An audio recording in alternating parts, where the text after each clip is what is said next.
చెప్పేవా చెవిలోన ఒక మాట, పువ్వులతో తుమ్మెద చెప్పే మాట.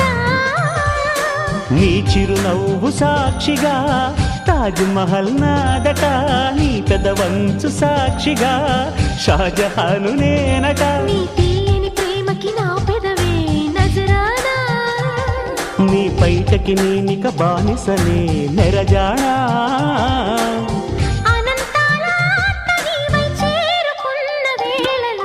కోకలు కట్టిన కోయిలా కమ్మని కౌగిలియవే.